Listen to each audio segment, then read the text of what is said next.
ராமேஸ்வரம் போயிட்டு வரும்போது காரைக்குடியில் வந்து ஹோட்டலுக்கு சாப்பிட போனேங்க. அந்த ஹோட்டல் பேர் தாங்க நம்பர் 1 ஸ்ரீபிரியா மெஸ்ஸு. ஹோட்டலில் பார்த்தா பயங்கரமா கூட்டமா இருந்ததுங்க. உள்ளே போகும்போது செட்டிநாடு குழம்போட வாசம் சுண்டி இழுக்க ஆரம்பிச்சிருச்சு. உள்ளே போய் பார்த்தா வறுவல் ஐட்டம்லாம் பயங்கரமா பண்ணி வச்சுருந்தாங்க ட்ரேயில். நண்டு, இறாலு, மீன், சிக்கன் ஐட்டம் எல்லாமே இருந்ததுங்க. பார்க்கும்போது இப்போயே சாப்பிடணும் போல தோணுச்சு. சரின்னு சொல்லிட்டு அப்படியே சாப்பிட்றதுக்குன்னு வெயிட் பண்ணிட்டு இருந்தோம். ஏன்னா ஹோட்டலில் வந்து இடமே இல்ல. அந்த அளவுக்கு கூட்டமா இருந்தது. சரி கொஞ்ச நேரம் நின்னுட்டே இருந்தோம். ஒரு ஓரமா வந்து எங்களுக்கு ஒரு சீட்டு கிடச்சிது. சரி அப்படியே போய் உட்கார ஆரம்பித்தோம். உட்கார ஆரம்பிக்கும்போது பார்த்தீங்கன்னா, ஒரு இலைய போட்டு அப்படியே சாப்பாடு வச்சுட்டாங்க. இப்போ சாப்பாடு வச்சு சாப்பிட்டுட்டு இருக்கும்போது பார்த்தீங்கன்னா, ஒரு அக்கா வந்து சிக்கன் வறுவல் ஐட்டம்லாம் சொல்லுவாங்க பாருங்க. சூப்பரா சொல்லுவாங்க.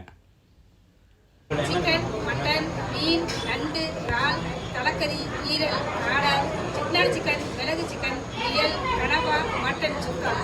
மீன் அப்படியே கடை. எங்களுக்கு பிடிச்சத வாங்கி சாப்பிட ஆரம்பிச்சிட்டோம். இப்போ மிளகு சிக்கன் வாங்கியிருக்கிறோம். மிளகு சிக்கன் பார்த்தீங்கன்னா, அவ்வளோ சூப்பரா வறுத்து வச்சுருந்தாங்க. அதுபோக பார்த்தீங்கன்னா, வறுத்த மீன் இதுவும் வந்து நல்லா இருந்ததுங்க. அதாவது பார்த்தீங்கன்னா, நான் இது நிறையா பக்கம் மீன் சாப்பிட்டுருக்கேன். ஆனா இந்த மாரி டேஸ்ட் நான் பார்த்ததில்ல. அந்த அளவுக்கு சாப்பிட்டுருக்காங்க. இப்போ ஒவ்வொரு குழம்பு ஊத்துவாங்க பாருங்க. அது வந்து பார்த்தீங்கன்னா, அந்த ஒவ்வொரு குழம்போட பேர் சொல்லி சொல்லி ஊத்துவாங்க பாருங்க இப்ப. சிக்கன் கிரேவி பாட்டு. பயப்படாதீங்க.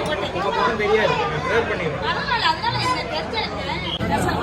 இங்கே ரசம் உங்களுக்கு தான் சூப்பு. நான் போதும். சூப்பு.